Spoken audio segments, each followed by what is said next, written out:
Hi everyone, this is Veronica. आज हम discuss करने वाले हैं summary of indexes and reports जो 2021 में आई हैं। देखिए, यहाँ पे मैं बता दूँ, यूपीएससी में एग्जामिनर का फेवरेट टॉपिक है ये। हमेशा अगर आप देखेंगे, पुराने पेपर्स का एनालिसिस करेंगे, ये क्वेश्चन बहुत बार टच किया जाता है एग्जामिनर के द्वारा। एक दो क्वेश्चन इस एरिया से आते हैं, तो इसको हम पूरा डिटेल में डिस्कस करेंगे। और देखिए, ये पार्ट 1 है इस डिस्कशन का। This is part 1। I will try to bring it in 3 parts, तो कोई भी पार्ट मिस मत कीजिएगा। आपकी कोई भी क्वेरी हो, आप मुझसे कनेक्ट कर सकते हैं सोशल मीडिया पे, चाहे फेसबुक पे, इंस्टाग्राम पे या टेलीग्राम पे। पीडीएफ जो है वो आपको सिर्फ और सिर्फ मेरे टेलीग्राम पे मिलेगा। As I feel together we can make a huge difference. तो चलिए, अब ये सारे जो रिपोर्ट्स और इंडेक्सेस हैं उनको एक एक करके हम डिस्कस करेंगे वन बाय वन। इसमें आपको मेजर किन चीज़ों का ध्यान रखना है, क्योंकि मैं बता रही हूँ एग्जामिनर का ये फेवरेट टॉपिक है। आपको कौन सी रिपोर्ट या इंडेक्स जो है वो आया है। देखिए, इंडेक्स क्या होता है, जैसे हम कोई आइटम्स लगाते हैं, उनका एक इंडेक्स प्रिपेयर करते हैं। इसी तरह से यहाँ पे आइटम्स क्या, हमारी कंट्रीज हैं। किसी ना किसी टॉपिक पे, जैसे ये मैन्युफैक्चरिंग हो गया, हंगर हो गया, क्लाइमेट हो गया, हम कंट्रीज़ को रैंक करते हैं कि उनका क्या रैंक है। तो ये बहुत इंपॉर्टेंट हो जाता है। यहाँ पे आपको जानना है कि कौन सा इंडेक्स है या रिपोर्ट है, उसको किसने रिलीज़ किया है, इंडिया का क्या रैंक है। तो ये कुछ चीज़ें उसको बहुत इंपॉर्टेंट बनाती हैं। अब ग्लोबल मैन्युफैक्चरिंग रिस्क इंडेक्स 2021 की बात करें, तो ये बहुत इंपॉर्टेंट है, कौन इस इंडेक्स को रिलीज़ करता है। तो हर इंडेक्स में आपको रिपोर्ट में या इंडेक्स में ये चीज़ ध्यान रखनी है। इस इंडेक्स को रिलीज करता है यूएस बेस्ड प्रॉपर्टी कंसल्टेंट है कशमैन एंड वेकफील्ड। और यहाँ पे जो भी एडवांटेजियस लोकेशंस हैं ग्लोबल मैन्युफैक्चरिंग की, 47 कंट्रीज यूरोप की ली गई हैं, अमेरिका की, अमेरिका कॉन्टिनेंट्स की दोनों, और एशिया पैसिफिक की बात यहाँ पे की गई है। उनमें ये पूरा इंडेक्स प्रिपेयर किया जाता है उन कंट्रीज़ को लेकर। की पैरामीटर्स क्या है इसके, बाउंस बैक, यानी प्रोजेक्ट जो मैन्युफैक्चर हो रहा है उसकी कितनी एबिलिटी है, कि कितनी जल्दी रीस्टार्ट हो सकती है वहाँ पे मैन्युफैक्चरिंग ऑपरेशंस, जैसे कि वैक्सीन अब रोल आउट हो गए हैं। तो अब ये सारे इंडेक्स और रिपोर्ट्स में आपको कहीं ना कहीं कोविड का जिक्र दिखेगा, क्योंकि कोविड के बाद हर कंट्री की फंक्शनिंग जो है socially, environmentally, politically, commercially hit हुई है। तो यहाँ पे कितना कोई बाउंस बैक कर रहा है, कंडीशंस कैसी हैं, बिजनेस इन्वायरमेंट कैसा है, अवेलेबिलिटी लेबर की कितनी है, मार्केट्स का एक्सेस उनको कितना मिल रहा है, कॉस्ट इसका अलग पैरामीटर है, ऑपरेशन कॉस्ट कितनी है लेबर की, इलेक्ट्रिसिटी की, रियल एस्टेट की, रिस्क, पॉलिटिकल, इकोनॉमिक, इन्वायरमेंटल, तीनों चीज़ों पे ये देखते हैं। तो ये इस इंडेक्स के बारे में है, कौन रिलीज करता है, पहले तो सबसे बड़ा ये इंपॉर्टेंट है, और किन कंट्रीज को यहाँ पे इंक्लूड किया गया है। की हाईलाइट्स इस रिपोर्ट की क्या है, चाइना एट नंबर 1 पोजीशन है और इंडिया एट सेकंड पोजीशन है। तो इंडिया का आपको यहाँ पे याद रखना है पोजीशन, दैट इज सेकंड, और इंडिया से टॉप पे चाइना है। यूएस को थर्ड पोजीशन मिला है, फॉलोड बाय कनाडा, जेक Republic, then your Indonesia, Lithuania, Thailand, Malaysia and Poland. और 2020 की रिपोर्ट में अगर आप देखेंगे, यूएस सेकंड पोजीशन पे था। ठीक है, ये 2021 की है, ये 2020 की रिपोर्ट में यूएस सेकंड पोजीशन में था और इंडिया थर्ड रैंक पे था। अब ग्रोइंग फोकस इंडिया पे है, बिकॉज इंडिया की ऑपरेटिंग कंडीशंस देखते हुए, कॉस्ट कंपैटिटिवनेस देखते हुए। तो यहाँ पे हमने पहला इंडेक्स डिस्कस किया। नेक्स्ट ये रिपोर्ट है, हंगर हॉटस्पॉट्स रिपोर्ट। फिर से मैं बता दूं, इंडेक्स और रिपोर्ट्स यहाँ पे कंट्रीज को रैंकिंग दी जाती है, उनके हालात देखे जाते हैं कुछ स्टैंडर्डाइज्ड परफॉर्मेंस के बेस पे। अब हंगर हॉटस्पॉट देखिए, इस रिपोर्ट के बारे में फिर से पहला है, रिलीज कौन करता है इस रिपोर्ट को, तो इनके बुलेट पॉइंट्स बना लीजिए। रिपोर्ट को रिलीज करता है food and agriculture organization FAO and world food programme WFP। ठीक है, तो ऐसा स्टेटमेंट वाइज ही सीधा क्वेश्चन आ जाता है पेपर में। अब यहाँ पे क्या देखा गया है इस रिपोर्ट में, violent attacks, natural hazards, pandemic shocks कितने लगे हैं देशों को, पुअर ह्यूमैनिटेरियन एक्सेस, ये की फैक्टर्स हैं जो फूड इनसिक्योरिटी जिनके आगे पीछे घूमते, फूड इनसिक्योरिटी के आगे पीछे जो घूमते हैं, जिनके फैक्टर्स पे हम फूड इनसिक्योरिटी देखते हैं कि लोगों को कितना खाना मिलेगा, कितना मिल रहा है। 2021 global food crisis report release हुई मई 2021 में। ऑलरेडी उस रिपोर्ट में ये वार्न किया गया कि एक्यूट फूड इनसिक्योरिटी हो सकती है, पिछले 5 साल से हाई जा सकता है। 155 मिलियन लोगों को रिस्क है कि वो एक्यूट फूड्स इनसिक्योरिटी में चले जाएंगे 20 में कि खाने की दिक्कत हो जाएगी। तो ये रिपोर्ट आप देख सकते हैं। हंगर हॉटस्पॉट्स कौन से हैं जहाँ पे ज़्यादा दिक्कत होने वाली है, तो 23 हॉटस्पॉट्स यहाँ पे देखे गए हैं। Afghanistan, Angola, Central African Republic, Central America, यहाँ पे नाम भी दिए हुए हैं पर्टिकुलरली, सेंट्रल साहेल और छठ, कोलंबिया। तो पूरे यहाँ पे आप देख सकते हैं कि 23 हॉटस्पॉट्स के नाम यहाँ पे दिए गए हैं, जहाँ पे हंगर हॉटस्पॉट्स हैं। जो इसमें से Ethiopia, Madagascar, south Sudan, northern Nigeria और यमन, ये यहाँ पे, ये उन 23 में जहाँ पे एक्यूट फूड, यहाँ पे तो फूड इनसिक्योरिटी होगी, लेकिन ये जो कुछ देश हैं यहाँ पे, इन जगहों पे एक्यूट फूड इनसिक्योरिटी हो सकती है। वर्स्ट केस देखने को मिल जाएगा आपको अगस्त से लेकर नवंबर 2021 तक। ये रिपोर्ट ने हंगर हॉटस्पॉट्स के बारे में बताया। तो यहाँ पे मार्च टू जुलाई 21 का आउटलुक आप देख सकते हैं फूड इनसिक्योरिटी हॉटस्पॉट्स का। तो मैप में अलग अलग जो देश मैंने आपको बताए उनको यहाँ पे आप पिंक कलर में देख सकते हैं। अब नेक्स्ट है वर्ल्ड फूड प्राइस इंडेक्स। ठीक है, अगेन इसको हम डिटेल में देखते हैं फिर से। कौन इसको फूड प्राइस इंडेक्स को कौन रिलीज करता है? Food and agricultural organization, FAO। तो कंफ्यूज नहीं होना है। पिछले वाला अगर आप देखेंगे हंगर इंडेक्स में जो था वहाँ पे FAO एंड WFP दोनों इस रिपोर्ट को कर रहे थे, हंगर हॉटस्पॉट्स वाले को। लेकिन वर्ल्ड फूड प्राइस में तो ऐसा कंफ्यूजन हो सकता है ना कई बार फूड हंगर को लेके, तो आपको ये एकदम से कह लीजिए रट्टा ही मारना है इसका कि कौन किसको कौन सी रिपोर्ट कहाँ से रिलीज होती है। इसको इंट्रोड्यूस किया गया था 1996 में as a public good to help in monitoring development and global agricultural community markets. तो इस इंडेक्स को इंक्रीज किया गया था ताकि हम ग्लोबल एग्रीकल्चरल कम्युनिटी मार्केट्स जो हैं उनको हेल्प कर सके। फूड प्राइस इंडेक्स एक मेजर है कि मंथली इंटरनेशनल प्राइजेस में जो फूड बास्केट है उसकी इंटरनेशनल प्राइजेस में कितनी चेंज आ रही है, खाने की प्राइजेस, फूड कमोडिटीज़ जो ज़रूरी हैं उनमें प्राइस में कितना चेंज आ रहा है, और क्या मेजर करता है उस बास्केट में cereals, oil seeds, dairy products, meat, sugar, इनके बेसिस पे ये इंडेक्स रिपोर्ट तैयार की जाती है। और बेस पीरियड जहाँ से हम कंपेयर करेंगे, बेस पीरियड इसका 14-16 लिया जाता है। काफ़ी क्रिटिकल है ये, काफ़ी अच्छा इंडिकेटर है इंटरनेशनल फूड मार्केट्स के लिए कि हमको फूड कम्युनिटी प्राइसेस का टाइम नॉमिनल और रियल टर्म्स में पता चलता है। High food prices have contributed to a surge in inflation, क्योंकि हाई फूड प्राइसेस ने कंट्रीब्यूट किया है कि इन्फ्लेशन, महंगाई आपकी बढ़ती जा रही है। और सोशल इकोनॉमिक एडवांटेजेस हैं from high food prices. For example, higher prices are an opportunity to improve farmers income. अगर फूड का प्राइस हाई है तो वहाँ से फ़ायदा किसको हो रहा है, वो इनकम किसको जा रही है, फार्मर्स को। तो उसको इस तरह से भी कंसीडर किया जा सकता है कि फार्मर्स की इनकम के लिए, इम्प्रूवमेंट के लिए अपॉर्चुनिटी है, इन्वेस्टमेंट्स हम फार्मिंग में कर सकते हैं। तो इस तरीके से रिपोर्ट को एनालाइज किया जाता है। अब नेक्स्ट है चिल्ड्रंस क्लाइमेट रिस्क इंडेक्स। अब देखिए ये पहला इस तरह का कॉम्प्रहेंसिव एनालिसिस है climate risk from a child's perspective, कि बच्चों पे उसका कितना असर पड़ेगा। तो आप इस रिपोर्ट का इंडेक्स का नाम ही देखिए, चिल्ड्रंस क्लाइमेट रिस्क इंडेक्स। तो यहाँ पे बच्चों को सेंटर मान के एक पहला कॉम्प्रहेंसिव एनालिसिस हम क्लाइमेट रिस्क का कर रहे हैं। यहाँ पे कंट्रीज़ को रैंक किया गया है कि बच्चों को कितना एक्सपोजर मिल रहा है क्लाइमेट का, इन्वायरमेंटल शॉक्स का क्या असर उन पे पड़ रहा है, साइक्लोन्स आ रहे हैं, हीट वेव्स आ रही हैं, और इन शॉक्स के लिए बच्चे वल्नरेबल हैं।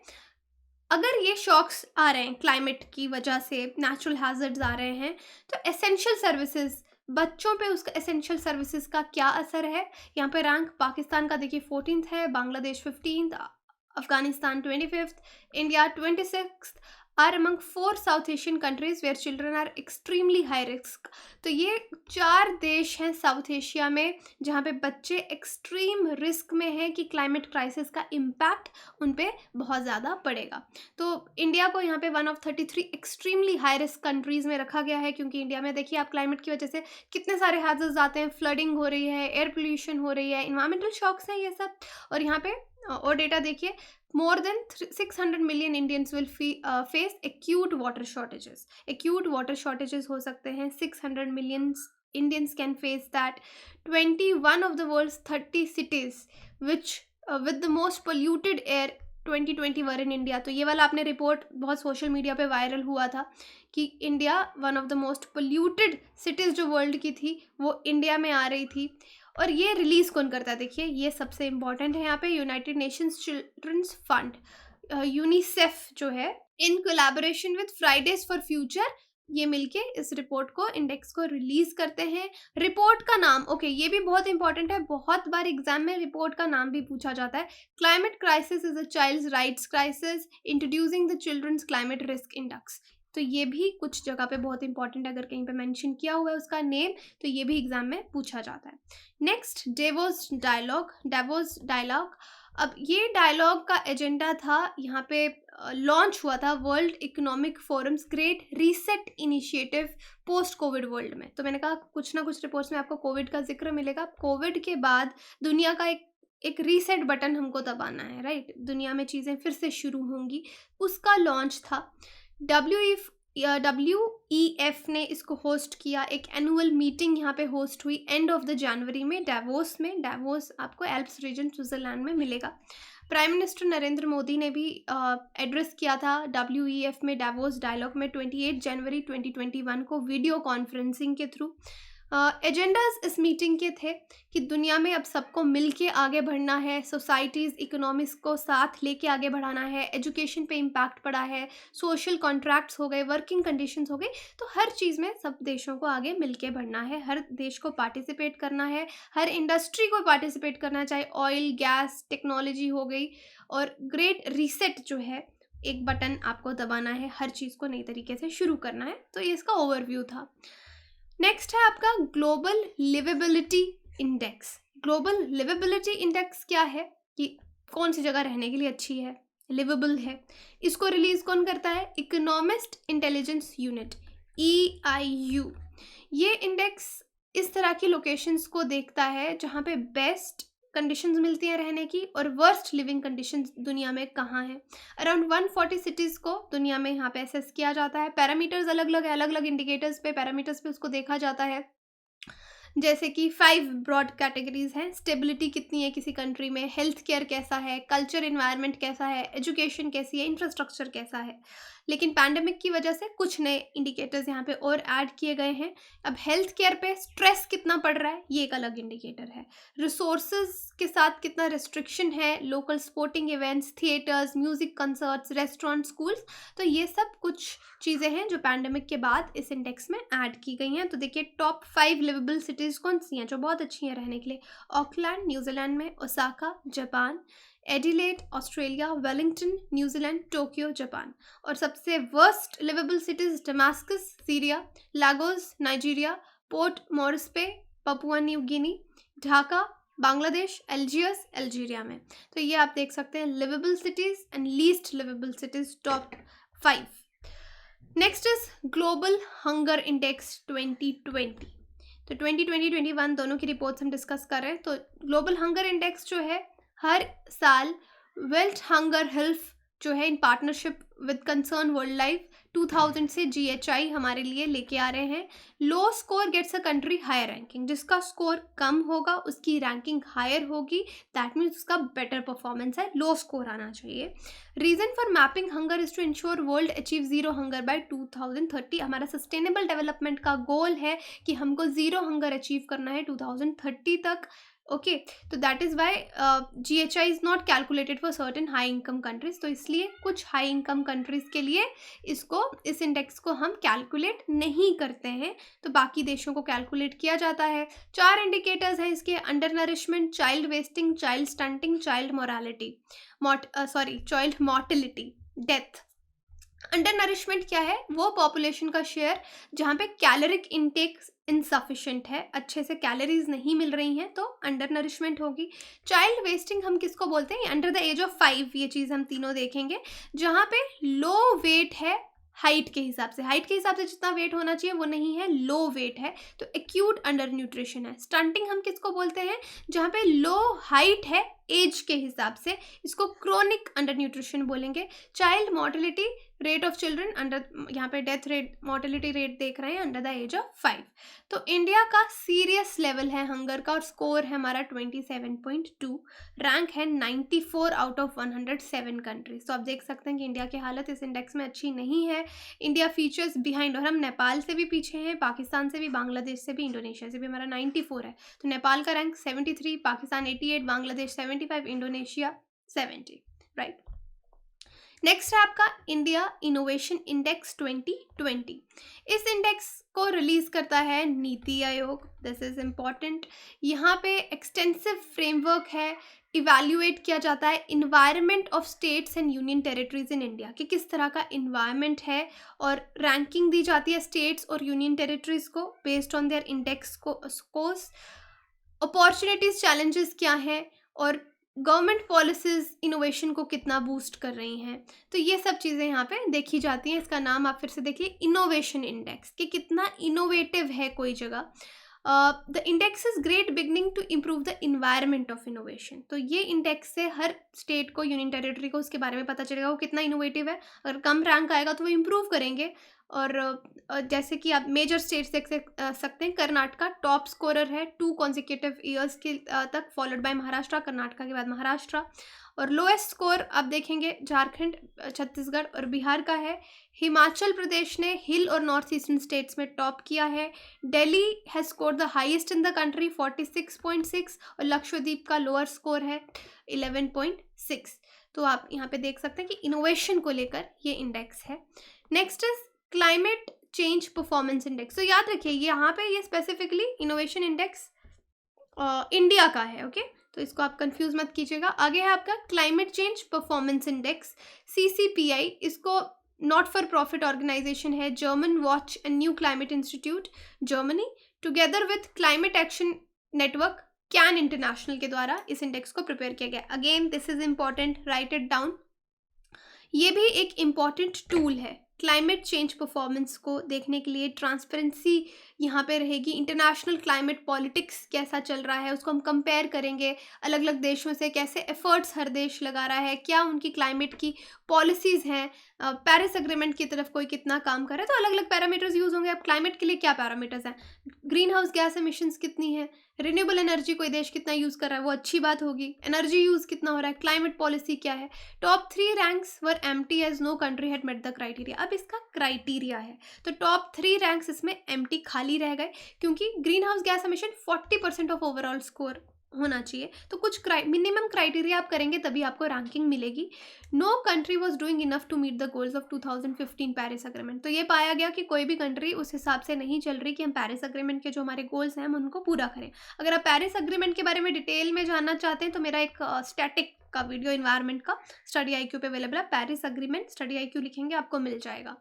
6 G20 कंट्रीज हैं जिनका रैंक है among very low performance. United states with rank of 61 was a worst performer. तो यहाँ पे US आप देख सकते हैं वर्स्ट परफॉर्मर है क्लाइमेट चेंज परफॉर्मेंस इंडेक्स को लेकर। तो ओवरऑल आप यहाँ पे देख सकते हैं, इंडिया का ट्रैक रिकॉर्ड भी देख सकते हैं कि कैसा है, और बाकी इसका स्क्रीनशॉट ले सकते हैं। Next is corruption perception index, कि करप्शन कहाँ पे कितनी है। इसको रिलीज किया जाता है बाय ट्रांसपेरेंसी इंटरनेशनल। ये एक कॉम्पोजिट इंडेक्स है, डिफरेंट चीज़ों का इंडेक्स इकट्ठा करके ये एक इंडेक्स बनाया जाता है। अराउंड 12 सर्वेज हैं जो अराउंड द ग्लोब अलग अलग कंट्रीज को रैंक देते हैं। उन सर्वेज को देख के यहाँ पे रैंकिंग दी जाती है। एक बेंचमार्क बन गया इसलिए ये, क्योंकि बहुत अलग अलग रिपोर्ट्स को लेके एक रिपोर्ट बनाई जाती है एनालिस्ट और इन्वेस्टर्स के द्वारा, वो इसको यूज़ करते हैं। इस इंडेक्स में 180 कंट्रीज और टेरिटरीज यूज़ की जाती हैं। इट यूजेस स्केल ऑफ 0, जो इसको 0 मिलेगा मतलब वो हाईली करप्ट है, और जिसको 100 मिलेगा that means very clean. Highest scoring countries कौन सी हैं, डेनमार्क और न्यूजीलैंड जिनका स्कोर है 88, followed by Finland, Singapore, Sweden, Switzerland जिनका स्कोर है 85। साउथ सुडान, सोमालिया बॉटम में है जिनका स्कोर है 12। इंडिया का रैंक है 86 among 180 countries with a score of 40। तो इंडिया का स्कोर है 40। तो 100 वाले को वेरी क्लीन बोलेंगे तो आप लगा सकते हैं अंदाज़ा कि इंडिया का रैंक अगर 86 आ रहा है तो क्या करप्शन का हाल है हमारे देश में। अब नेक्स्ट है की indicators for Asia and Pacific 2021 report, map of the Asia specific region with all countries. तो यहाँ पे आप मैप देख सकते हैं, ये आपकी कौन से देश आ गए, या इस रीजन को बोलते हैं आपका एशिया पैसिफिक रीजन। तो यहाँ पे देख स्क्रीनशॉट ले लीजिए, इसका आपको मालूम रहेगा। अब इस रिपोर्ट के बारे में, इसको प्रिपेयर किया जाता है statistics and data innovation unit with in economic research and regional cooperation department at ADB। की इंडिकेटर्स इसके हैं comprehensive economic, financial, social and environmental statistics for ADB's 49 regional members. और यहाँ पे सब्सटैंशियल प्रोग्रेस लास्ट 2 डिकेड्स 20 सालों से development targets को लेके कहाँ हुई है उस पे बात की जाती है। की इंडिकेटर्स यहाँ पे हम बात कर रहे हैं, जैसे कोविड-19 जो है 75 मिलियन टू 80 मिलियन लोगों को पुश कर दिया है एक्सट्रीम पॉवर्टी में। यहाँ पे आप देख सकते हैं कि economy 27% global GDP in 2000 to 35% in 2019 कितना ग्रो किया है। 8% वर्क आवर्स लॉस्ट हुए हैं इस रीजन में ड्यू टू मोबिलिटी रिस्ट्रिक्शंस। तो इस तरह के की हाइलाइट्स इसके देख सकते हैं आप। और अंडर नरिशमेंट जो है वो डिक्रीज हुई है। तो अलग अलग चीज़ों पे आप देख सकते हैं कि किस तरह से यहाँ पे इंडिकेटर्स हैं। अनएम्प्लॉयमेंट पे सबसे ज़्यादा इंडिया पे बात हो रही है। तो देखिए unemployment rates increase by at least 20% in 2020 में अनएम्प्लॉयमेंट इंक्रीज हो गई है। Almost all learners in region are affected by closure of school. ये एक और हाईलाइट है कि जितने भी लर्नर्स हैं उन सब पे इम्पैक्ट पड़ा है कोविड-19 का। लोग गरीबी की तरफ धकेले गए हैं। तो ये सब चीज़ें आप देख सकते हैं कि ऑलमोस्ट ये हाइलाइट्स इस रिपोर्ट के क्या कहते हैं, की हाइलाइट्स हैं ये टोटल आपकी एशियन पैसिफिक की रिपोर्ट है। इस एरिया में बताते हैं कि किस चीज़ में फ़ायदा हुआ है, किस चीज़ कोई चीज़ नेगेटिव गई है, कोई चीज़ पॉजिटिव गई है। तो की हाइलाइट्स में इसमें आपको बता रही हूँ। तो यही था हमारा आज का डिस्कशन, जहाँ पे हमने कुछ इंडिकेटर्स और रिपोर्ट्स डिस्कस किए। 2 और लेक्चर्स में हम इस पूरे टॉपिक को कंप्लीट करेंगे एंड आई होप ये जो कमिंग प्रीलिम्स है उसके लिए बहुत बहुत इंपॉर्टेंट है। तो स्टडी IQ आप फॉलो करते रहिए, वेबसाइट विजिट कीजिए, एप्लीकेशन डाउनलोड कीजिए। कोर्सेज़ की जानकारी के लिए स्मार्ट कोर्सेज़ हमारे EMI पे भी अवेलेबल हैं। आप कॉल करके सारी जानकारी ले सकते हैं। Thank you so much.